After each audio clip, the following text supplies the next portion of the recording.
Les pido que me acompañen al Isaías 40. Estamos haciendo la segunda parte de lo que comenzamos el domingo pasado. Cómo tener esperanza en un mundo de desesperanza. Estamos haciendo una pequeña pausa de la carta de Primera de Juan que estamos yendo. Cómo tener esperanza ante un mundo que está desesperanzado. Cuentan que, no recuerdo exactamente el nombre de la persona, pero llamémosle John Wayne, solo por deporte, o Juan Pérez. Este hombre, y es una historia real, creo que era acá de Missouri, acá de Arkansas, se me pasa el nombre, pero murió en el 2006.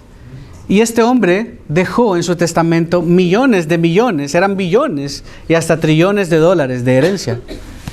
Este hombre dejó para la asociación de ancianitos, dejó como 5 millones de dólares, dejó para la alcaldía de su pueblo natal 2 billones de dólares, dejó hasta dinero para la Reserva Federal para que pagaran la deuda nacional, dejó como 100 trillones.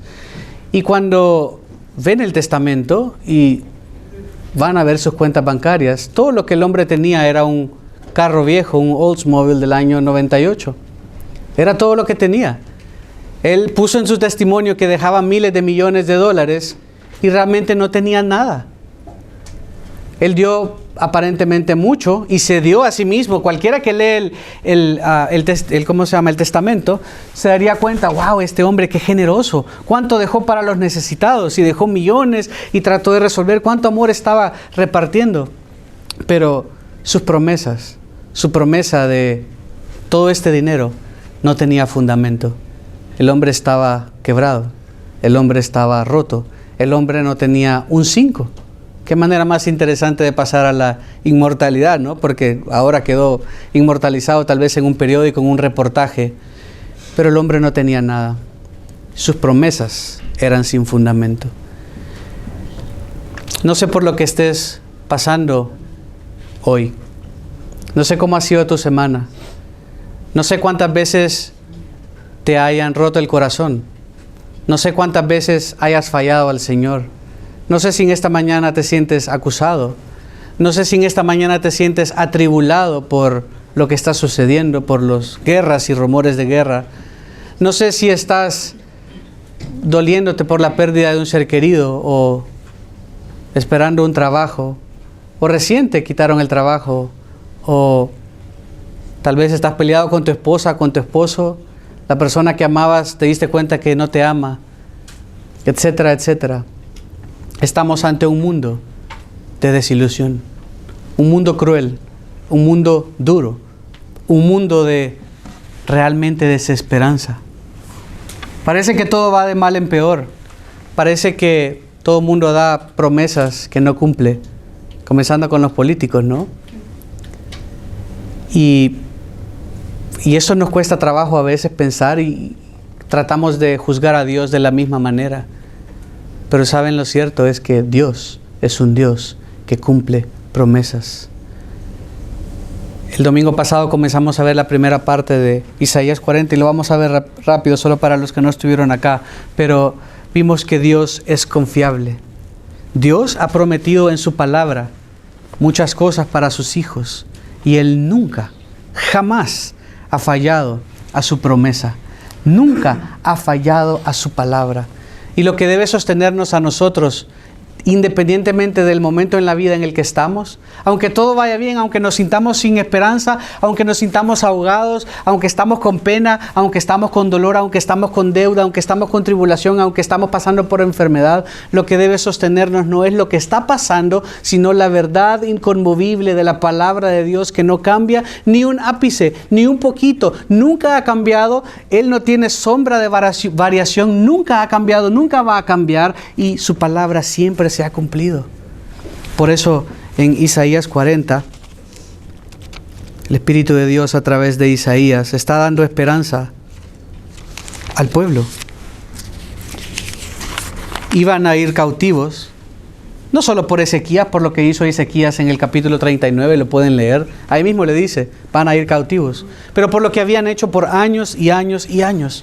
Y desde Deuteronomio estaba dicho, el Señor sabía lo que iba a pasar, el Señor había dictado lo que iba a pasar. Y comienza en el capítulo 40 y dice, consuelen, consuelen a mi pueblo, dice su Dios. 41, Isaías 41. Habla al corazón de Jerusalén y dígale a voces que su lucha ha terminado. Le está diciendo, amados míos, yo sé que han sufrido, sé que ha sido difícil, sé que esta disciplina de parte del Señor, Él se las trajo a ellos por su pecado. Sé que incluso aunque es por su pecado, es para su bien. Como cuando disciplinas a un hijo, tú lo disciplinas sabiendo que es para su bien. Le estás haciendo un bien, estás corrigiéndole para su bien. Y le dice el Señor a Israel, Judá, dígale a voces que su lucha ha terminado, que su iniquidad ha sido quitada, que ha recibido él la mano del Señor el doble por todos sus pecados. El Señor los había disciplinado, sí, los había disciplinado. Él había cumplido su palabra. Él les dijo, si no se arrepienten, los voy a disciplinar. Si no se arrepienten, los voy a disciplinar. Si no se arrepienten, los voy a disciplinar.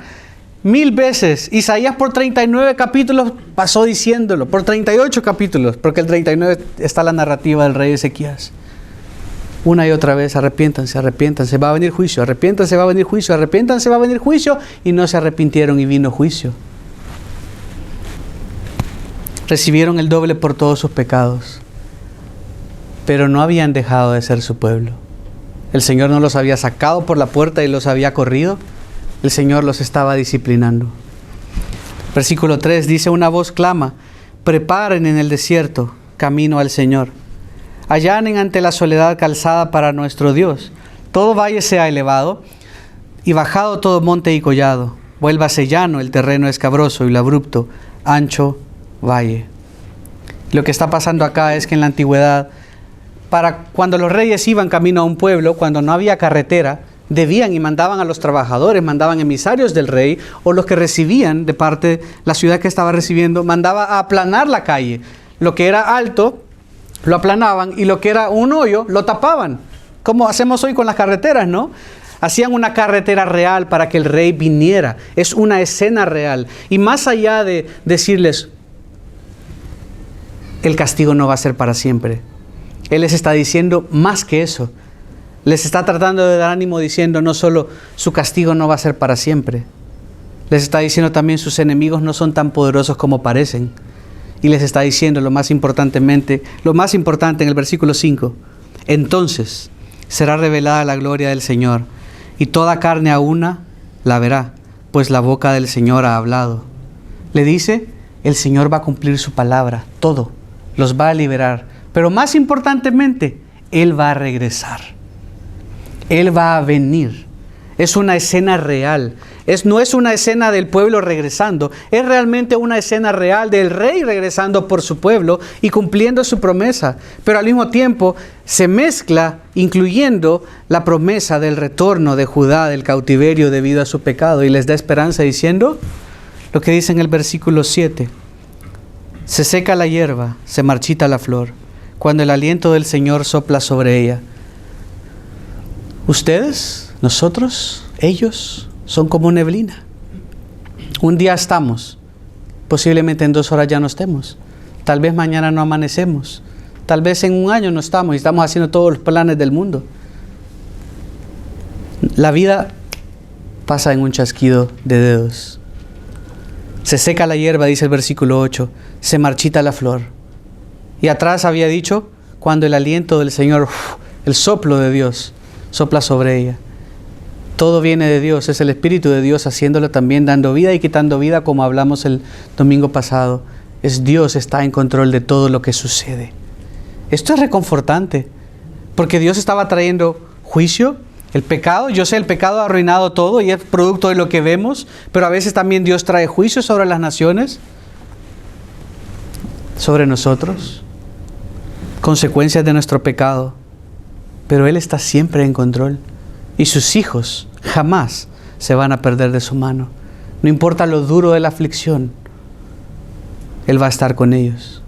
De hecho, Jesús, si se recuerdan, Él no prometió, no se preocupen, síganme y van a ser semidioses. Síganme y van a tener riquezas. Síganme y todo les va a ir bien.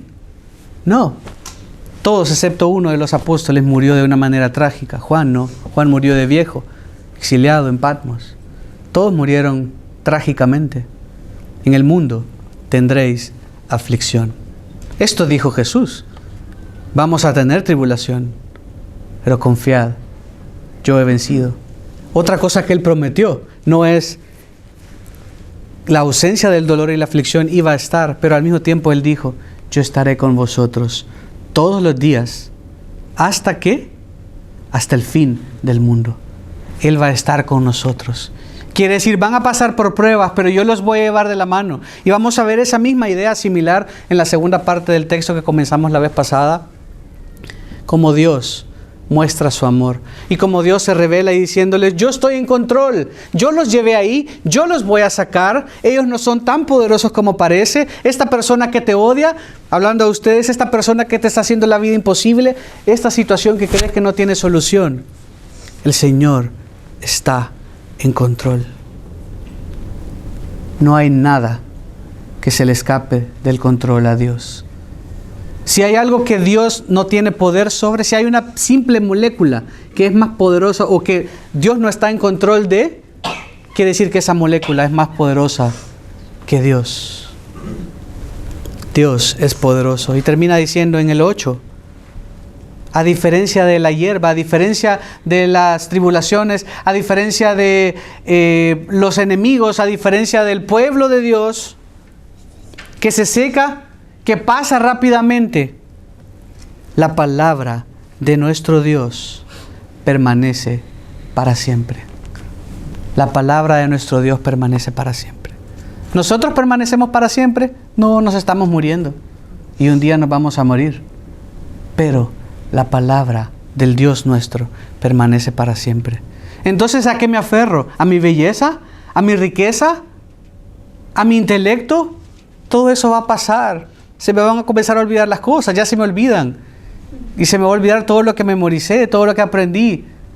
Ya no vamos a ser tan habilidosos, ya no lo somos. Estuve patinando el otro día, estuvimos el skate night el miércoles y todavía ando con dolor en la cadera, ando como... ¡ay! El mundo pasa. Somos frágiles. La vida es como neblina, dice la Escritura también. Pasa así. Pero la palabra de Dios, lo único que no pasa, lo único que no ha cambiado, lo único que no va a variar, lo único que no va a evolucionar, o llámale como quiera, lo único que no va a pintarse diferente, que va a permanecer, es la palabra del Señor. Esta misma palabra del Señor que los santos hace 1000 años, hace 2000 años, han estado leyendo y han estado aferrándose a. Dios les está diciendo, mi palabra no va a pasar. Y veíamos esto, que Dios es confiable por eso, porque su palabra no pasa. Nos aferramos no al aire, nos aferramos no a ideas. Es que yo creo que tal vez el Señor, no, eso es aferrarte al aire. Nos aferramos en lo que Dios sí ha dicho. No nos aferramos a doctrinas de hombres, no nos aferramos a teología, nos aferramos a lo que Dios ha dicho y prometido en su palabra. Eso es lo único que nos va a sostener. Y por eso Dios es confiable. Podemos depositar nuestra vida en sus manos y podemos decir, Señor, no entiendo, me duele, me enoja, lo que sea, pero deposito mi vida en tus manos y confío. Me parece injusto, pero confío. No entiendo, me duele, pero confío que tú me vas a sostener. Tú eres mi esperanza en un mundo de desesperanza. Eso es lo que vimos en manera resumida el domingo pasado. Y ahora vamos a ver la segunda parte. Dice en el versículo 9 al 11. Súbete a un alto monte, oh Sión, portadora de buenas nuevas.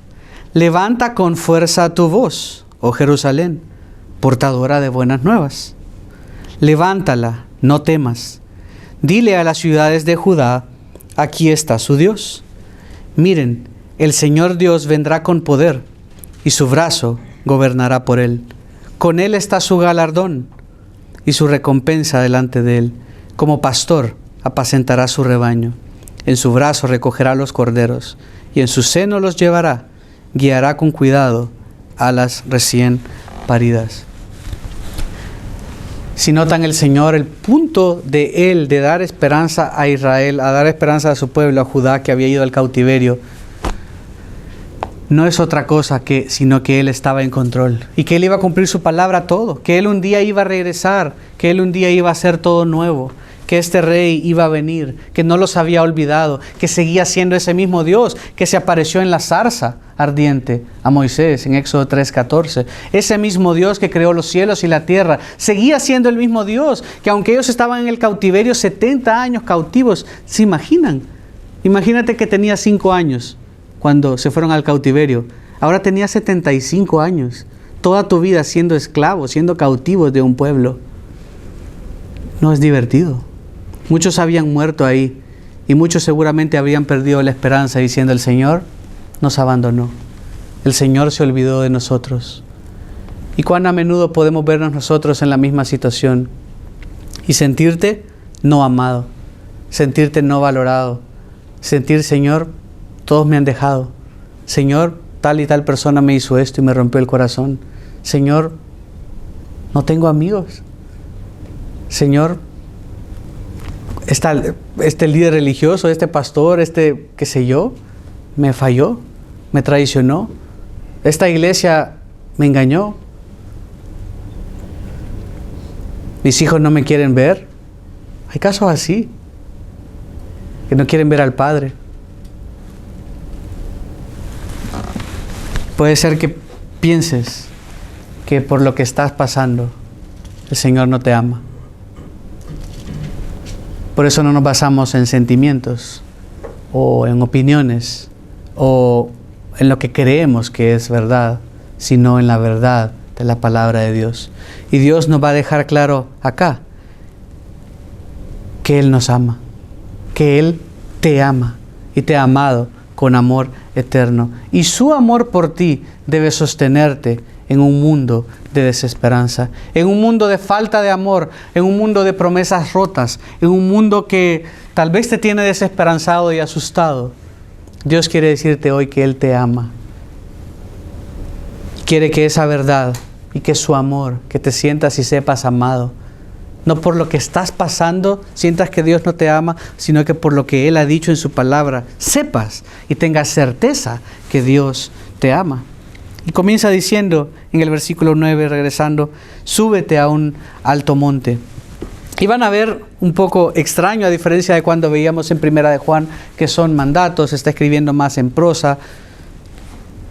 Acá está escribiendo más en un aspecto poético, por eso se ven las expresiones extrañas y personifica, le llama a la montaña algo, le llama a la flor algo.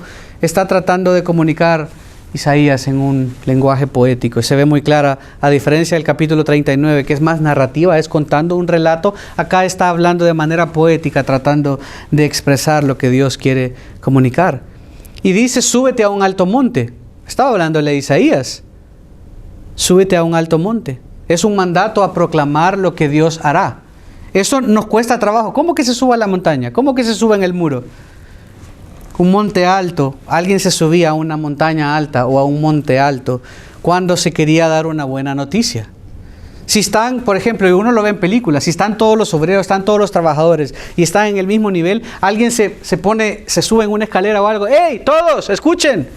O agarra un micrófono. Ahora tenemos micrófonos, pero antes no estaba esto. Agarran un megáfono y trata de hacer escuchar su voz. Esto es lo que está diciendo. Le está diciendo: anuncia esto que te voy a decir. Súbete a un alto monte.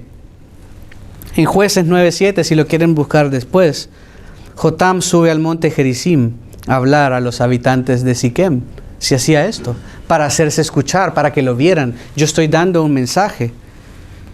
Y realmente la escena que está enseñando Dios es una escena festiva, una escena victoriosa, una escena de celebración. El punto es: se deben apresurar a reunirse para hacer una fiesta de bienvenida, para recibir al pastor y su rebaño. Esto debía darles ánimo. No solo, ya les dijo que ya había pasado, y ya les había dicho que solo iba a durar 70 años. Todo eso no era nuevo. Daniel, de hecho, ora en Daniel 9: Señor, ya pasaron los 70 años. El Señor escucha la oración. pero estaba dándoles ánimo de este rey que iba a venir. Así de cierto como fue la disciplina, así de cierto sería el retorno, así de cierto será que el rey vendrá. Y eso estaba para darles ánimo. ¿A quién le habla?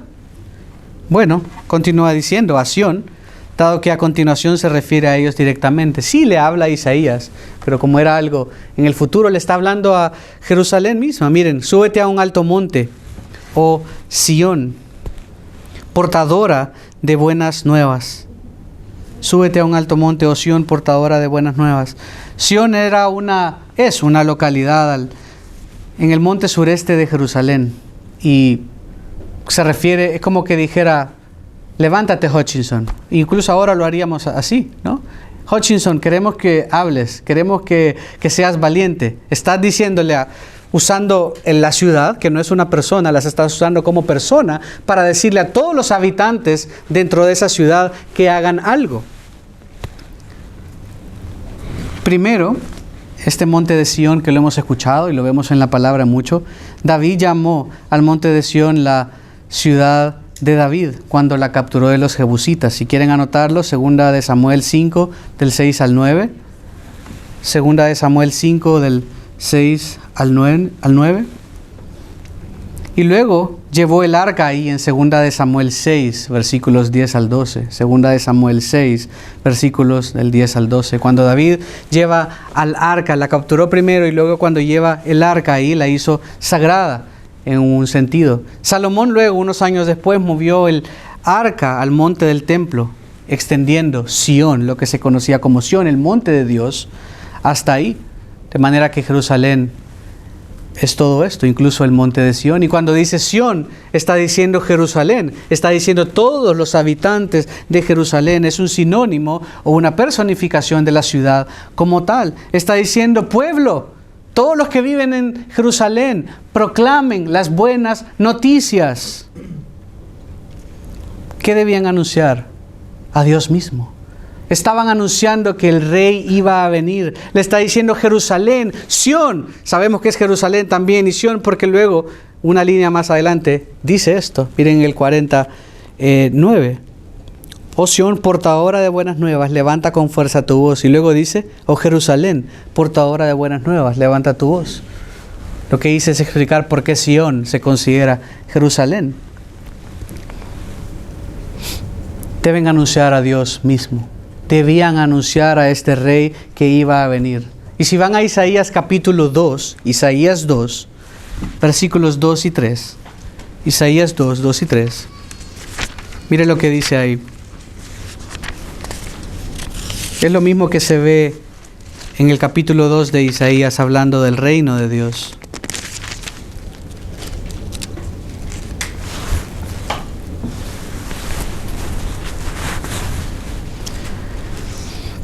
Acontecerá en los postreros días que el monte de la casa del Señor, Sión, será establecido como cabeza de los montes. Se alzará sobre los collados y confluirán a él todas las naciones. Vendrán muchos pueblos y dirán, vengan, subamos al monte del Señor, a la casa del Dios de Jacob, para que nos enseñe acerca de sus caminos y andemos en sus sendas. Porque de Sión, de Jerusalén, saldrá la ley, y de Jerusalén la palabra del Señor. Pero aquí hay algo interesante. Está describiendo algo que va a pasar en el reino de Dios, está describiendo el rey ya reinando en Jerusalén, pero hay algo interesante. Este monte no es el más alto. A la par, contiguo a este, enfrente, está el monte de los Olivos. Y si ustedes ven las narrativas en los evangelios, cuando Jesús estaba en el monte de los Olivos, siempre decía, y descendió Jesús del monte de los Olivos a Jerusalén. Pero entonces, ¿cómo puede decir que el monte de la casa del Señor será establecido como cabeza de los montes? Si hay un monte más alto que el monte de Sión ahí. Zacarías 14 describe a este rey viniendo y posando sus pies sobre el monte de los Olivos, aplanándolo, haciendo entonces el monte de Sión como el monte más alto. Por eso a partir de ahí será subir a Jerusalén y ya no como es hoy, descender a Jerusalén. Y es esto lo que les está diciendo. Está anunciando en el mismo lenguaje. Anuncien que este Dios va a venir. Regresen a Isaías 40, por favor. Isaías 40. Les está diciendo, proclamen fuertemente que el Rey viene. Proclamen porque Él va a cumplir su promesa. Él no los ha abandonado. Su disciplina a través de Asiria, su disciplina a través de Babilonia, terminarían. Asiria, en el momento que Isaías escribió, Asiria era el poder que estaba gobernando. Y Babilonia serían los que años después, 100 años después, los conquistarían. Y 70 años después serían librados. Isaías escribe para darle esperanza. Y le dice, proclama porque esto va a pasar. Suban a la montaña, avisen, anuncien que Dios va a venir. Ustedes están en el cautiverio, pero así como los voy a hacer regresar del cautiverio, yo voy a regresar. Y esto está supuesto a darles esperanza, como vamos a ver. La segunda parte del 9. Oh Jerusalén, portadora de buenas nuevas, levántala. No temas, levanta tu voz, proclama, no lo digas con temor, no lo digas, yo creo que el Señor va a venir, así que prepárense. Proclámalo con valor, proclámalo fuerte, le está diciendo. Son buenas noticias que debe darte esperanza. Portadora de buenas nuevas, levántala, no temas. Di a las ciudades de Judá, aquí está mi Dios. Repite las mismas palabras de la invitación. Hay dos cambios nada más, bastante similar. Se refiere ahora a Jerusalén en lugar de Sión porque se usan como sinónimos. Es lo mismo. Como Jerusalén se había extendido hasta el monte de Sión, por lo que les dije, todo esto, toda esta región que es como dos montes o un monte junto, aquí está el monte del templo, aquí está Sión y aquí está el monte de los olivos, enfrente. Por eso los usa como uno. Ahora cambia y dice Jerusalén, dando evidencia que se refería a su pueblo, no a una montaña, no particularmente a esa montaña, sino está diciéndole Jerusalén, proclama, di que esto va a pasar, sé animado por esta verdad. Y adicionalmente le dice algo que no le había dicho antes, en el versículo 9 mismo. Dice, no temas, no tengas temor, no temas. Ten ánimo, le está diciendo. No tengan temor que fueron rechazados para siempre, por eso les dice. Igual ahora, hermano, no tengas temor que si estás pasando por pruebas quiere decir que el Señor no te ama, que el Señor está vengando en contra tuya, que el Señor te ha olvidado, que el Señor no quiere nada que ver contigo. No temas, le dice. No piensen que han sido rechazados para siempre y no teman que Dios olvidó su promesa, porque en el 8 había dicho, la palabra del Dios nuestro permanece para siempre. Tengan ánimo, tengan confianza. Tengan esperanza. La confiabilidad de la palabra de Dios permanece para siempre. ¿Saben qué les estaba diciendo? No depende de ustedes, depende de mí, depende de Él, depende de Dios. Dios estaba en control. Por eso dice, di a las ciudades de Judá, corran la voz, hagan correr la noticia, aquí está vuestro Dios. Debían proclamar para que estas ciudades también tuvieran ánimo. Estaban destruidas, habían sido destruidas, pero el castigo había pasado. Y pronto regresarían del exilio. En Isaías 6, versículo 11, Isaías pregunta, ¿hasta cuándo, Señor? Esto es mucho antes que el Señor le diera a Isaías 40. ¿Hasta cuándo, Señor? Y el Señor respondió, hasta que las ciudades estén destruidas y sin habitantes, las casas sin gente y la tierra completamente desolada. Hasta entonces iba a durar el castigo. Se lo había dicho claramente. Regresando a Isaías 40, versículo 10, dice, miren, o he aquí, como dice la Reina Valera, el Señor Dios vendrá con poder. Lo central es que Dios iba a regresar. Lo central es que Dios iba a cumplir su promesa. Lo central es estas buenas noticias que eran el Evangelio. Iba a ser Dios con nosotros. Dios iba a venir No como ellos pensaban, iba a venir primero y luego también regresará. He aquí, como diciendo, sí va a pasar. Miren, era obvio, era lógico, era evidente. Miren, pongan atención a lo que les voy a decir, les está diciendo. Les está implorando, miren. El Señor Dios vendrá. Parecía que los babilonios tenían mucho poder. Se los habían llevado por 70 años. Parecían poderosos. Pero no solo les dice su rey va a venir, les dice el Señor Dios vendrá con poder. Literalmente, eso se traduce vendrá como un poderoso. Vendrá como un poderoso. Es una imagen definitiva de una entrada triunfal. La entrada que se conoce popularmente como la entrada triunfal de Jesús a Jerusalén y que la gente lo aclamó, Hosana al Hijo de David. Esa no fue una entrada triunfal. Él no entró como rey, Él entró como cordero. La misma gente que lo aclamaba, después estaba, 3-4 días después estaba gritando, ¡crucifíquenle! Esta será su entrada triunfal. Cuando Él venga a juzgar, que es la idea que está dando acá, cuando Él venga a reinar, esa será su entrada triunfal. Y dice, su brazo gobernará por Él. Su brazo gobernará por Él. Habla de su poderío, de su venida en gloria, de su venida a juzgar a las naciones. Es un hecho que vendrá, es lo que está diciendo. Su palabra es verdad, siempre se cumple. Sus promesas no son como la hierba. Dios va a venir en poder, va a venir a juzgar.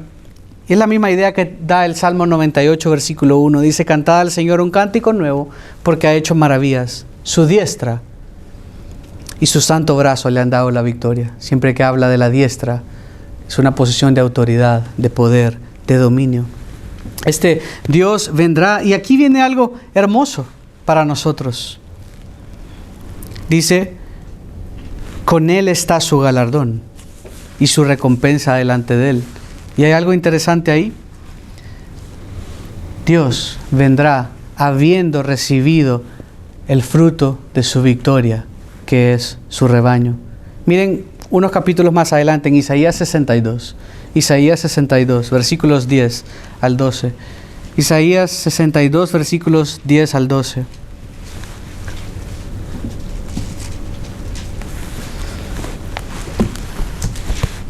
Algunos piensan que cuando Isaías dice acá que con Él está su galardón, se está refiriendo a los despojos de guerra. Pero por el contexto del versículo 11, miren, luego dice, como pastor apacentará a su rebaño. Por el contexto del capítulo 11, por cómo lo señala, por lo que dice en Isaías 62, creo firmemente que se refiere a su rebaño, a su iglesia, a sus escogidos. Isaías 62, 10. Pasad por las puertas, abrid camino al pueblo, construid calzada, la misma idea, similar a Isaías 40. Quitad las piedras, alzad estandartes sobre los pueblos, bandera. He aquí el Señor ha proclamado hasta los confines de la tierra, decida la hija de Sión. He aquí tu salvación viene, he aquí su galardón está con Él, y delante de Él su recompensa. Noten que dice, recuerdan, Daniel 7, Daniel 9, Mateo 24, Lucas 21, hablan de este Mesías que va a venir en las nubes. Y dice, su galardón está con Él, y delante de Él su recompensa. Pero luego en el versículo 12 dice, y los llamarán. ¿A quiénes? ¿A quiénes los llamarán? Al galardón. El galardón somos nosotros, el galardón somos su pueblo, el galardón somos sus ovejas. Él va a venir con nosotros, nosotros vamos a venir con Él. Dice, su galardón está con Él y lo llamarán pueblo santo, redimidos de Dios, y a ti te llamarán buscada, ciudad no abandonada. Cuando dice recompensa, está enfatizando más a la persona que recibe la recompensa. Y veremos que no es algo bueno necesariamente, porque viene con su brazo poderoso primero. Pero cuando habla de su galardón, habla de recompensa por trabajar, habla de su rebaño, los suyos que Él salvó, que trae consigo a reinar. Parece enfatizar también que Dios trae su recompensa. Es cierto que viene también para buenos y malos. Apocalipsis 22, se los leo, por el tiempo dice que el injusto siga haciendo injusticias, que el impuro siga siendo impuro, que el justo siga practicando la justicia y el que es santo siga guardándose santo. He aquí yo vengo pronto y mi recompensa está conmigo para recompensar a cada uno según su obra. Su recompensa, cuando habla de recompensa, sí es el pago. Viene a juzgar a los justos y a recompensar a los que han vencido. Pero cuando habla de su galardón, hermanos, está hablando de nosotros, los que para ese entonces ya estaremos con el Señor y vendremos con Él a reinar. Pueblo santo. Isaías 59, 18 habla de que Él pagará a las naciones. Él pagará a todo aquel que le rechazó.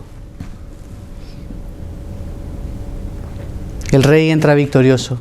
El Rey viene en gloria. Es el Rey pastor que vemos en Salmo 23. Y luego el versículo 11 para terminar dice, como pastor apacentará su rebaño. Son términos muy cálidos, son términos muy amorosos, son términos muy amorosos de parte del Señor. Dice, como pastor apacentará su rebaño, a esos que va a traer y a esos que va a venir a rescatar también, porque unos vienen con Él y a otros los viene a rescatar.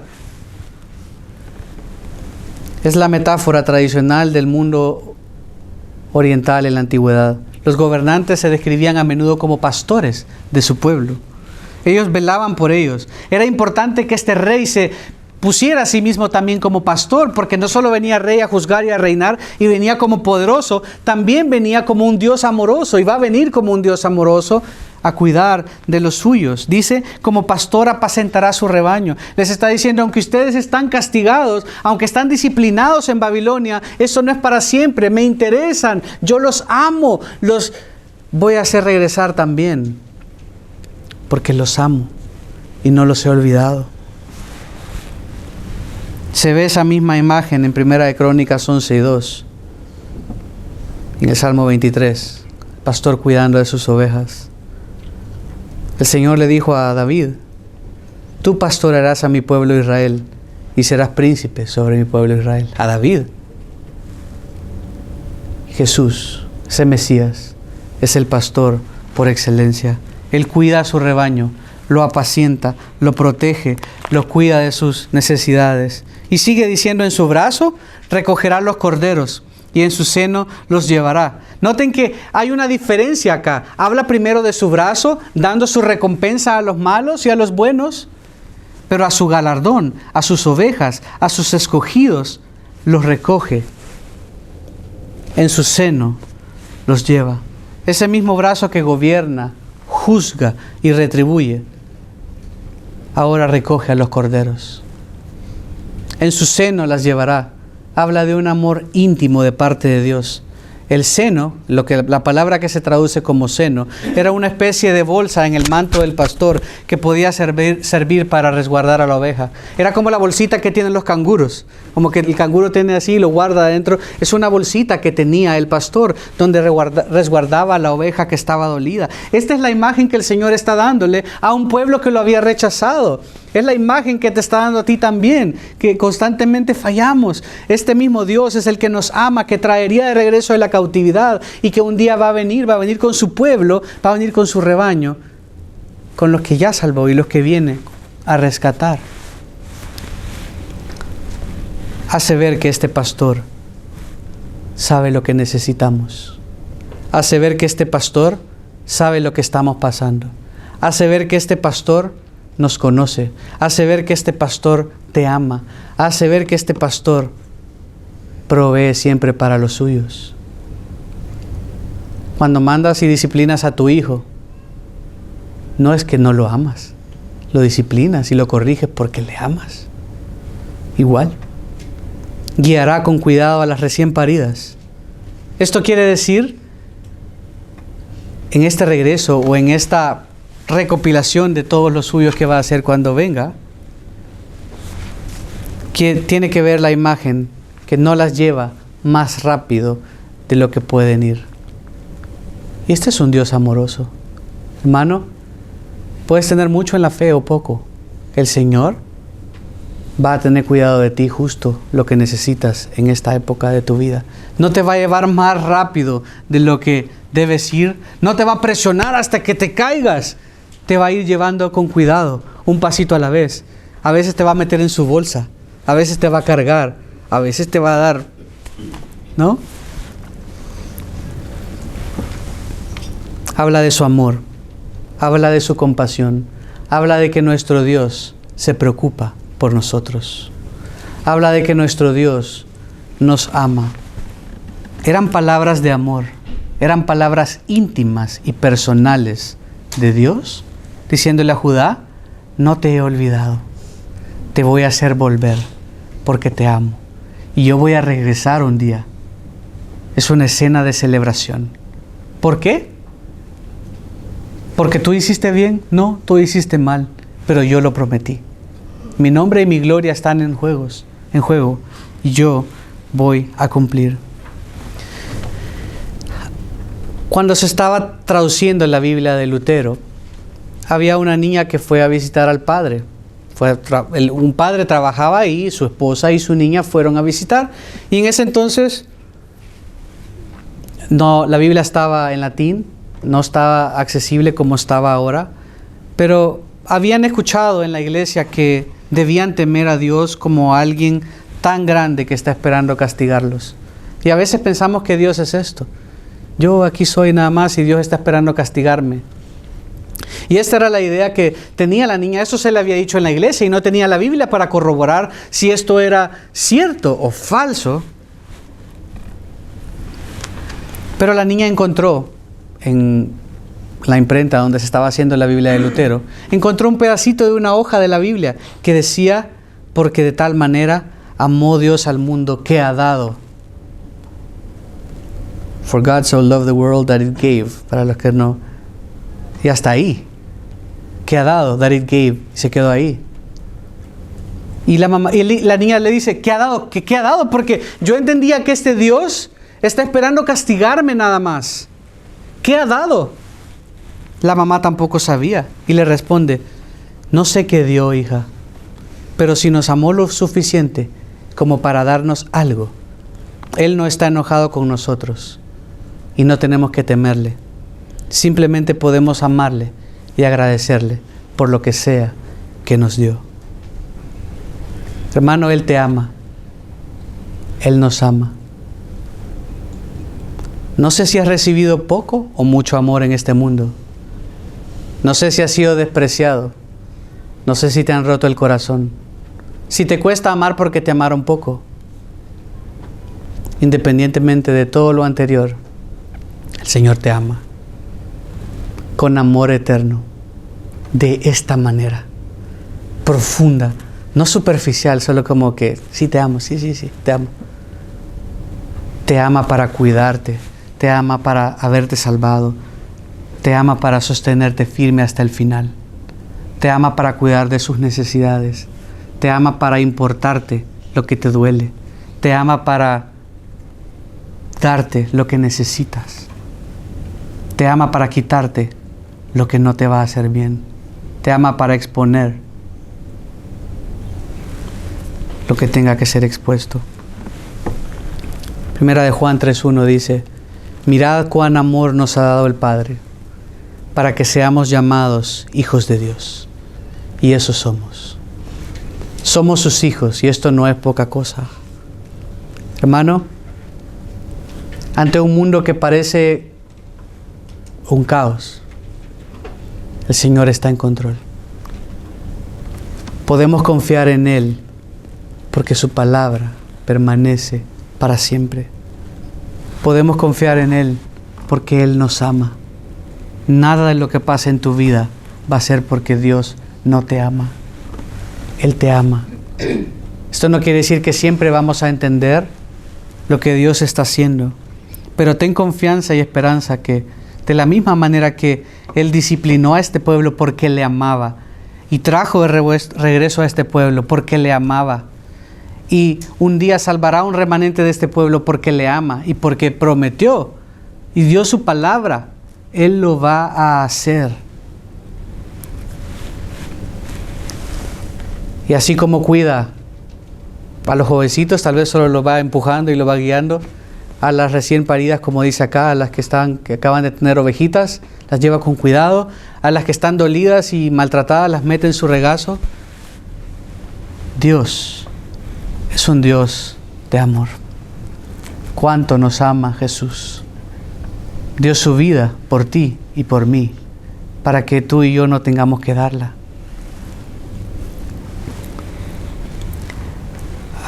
Otra historia y con eso termino. Había una niña huérfana que se llamaba Katy. Katy no había recibido amor en toda su vida. Terminó en un orfanato. No sabía lo que era el amor. Nunca conoció a su padre. Y un día antes de morir su padre, no lo conocía, pero lo llamaron. Mira, ese es tu padre, está a punto de morir. La llaman y Katy llega a ver al padre. Y el papá le dijo: hija, nunca vas a entender por qué hice lo que hice, pero solo quiero decirte que yo te amo. El padre murió y le entregaron las cenizas a Katy. Katy nadie le había dicho nada así. Y la chica andaba en el orfanato siempre con una lata con las cenizas de su padre. Y no hablaba con nadie, y iba a comer, siempre estaba con las cenizas de su padre. Y no lograba hablar, los consejeros no lograban penetrar, no lograban saber, hasta que finalmente ella le dijo que siempre quería tener a su padre ahí porque era lo único que conocía del amor de Dios. Katy estaba buscando quien la amara. Ella creía ser un caso perdido porque todos la habían abandonado. Y eso parecía ser Judá también, buscando amor, buscando satisfacerse, buscando amor afuera de Dios, cuando Dios le había amado, cuando Dios le amaba, cuando Dios le estaba diciendo: te amo, a pesar de tu pecado, te amo. Así nos ama nuestro Dios, hermanos. Así te ama hoy. Como vengas, como estés. Lo que sea que estés pensando, a través de la tribulación que estés pensando, a pesar del dolor que estés pasando, a pesar de la duda que estés teniendo, a pesar de la falta de amor por Él que estés teniendo, Él te ama. Y quiere que tengas esperanza en un mundo de desesperanza. Solo la verdad de su palabra de Dios nos va a sostener. Les pido que oremos y nos pongamos de pie para terminar cantando. Padre, gracias por tu palabra. Gracias, Señor, porque podemos confiar en ella, porque tu palabra no cambia, porque eres nuestra ancla, Señor. Señor, que mientras navegamos por este mundo, podamos tener la certeza que eres nuestro Dios, que nos amas, que tu palabra no cambia. Y que podamos sostenernos no en creencias, no en religiones, no en teorías, no en doctrinas, sino en la verdad de tu palabra, en lo que tú has dicho, afirmado y prometido. Que tu palabra siempre nos sostenga firme. Señor, perdónanos porque a menudo dudamos. Tal vez esta misma mañana, esta misma semana, pensamos que tú no nos amas. Dudamos que porque lo que estamos pasando, tal vez no nos amas o estás airado con nosotros. Señor, si somos tus hijos, tú nos amas. Incluso si no somos tus hijos, también nos amas, que nos das o das al pecador la oportunidad de un día más para arrepentirse. Si alguien acá no es tu hijo aún, no se ha arrepentido de sus pecados, es tu enemigo. Y tú le amas en el sentido que le has dado un día más para arrepentirse, pero no puedes amarle de la misma manera que amas a tus hijos. Si este es el caso de alguna persona hoy, pido que le des un genuino arrepentimiento, que pueda confesar sus pecados y venir a ti para salvación, Señor. Hazle tu hijo y ámale de la manera que nosotros nos amas. Señor, y a tus hijos, danos consuelo, danos esperanza, danos ánimo, que aunque el mundo nos rechace, tú nos amas con amor eterno. No estamos solos. Nuestro Dios está con nosotros y estará todos los días y hasta el fin del mundo. En el nombre de Jesús oramos. Amén.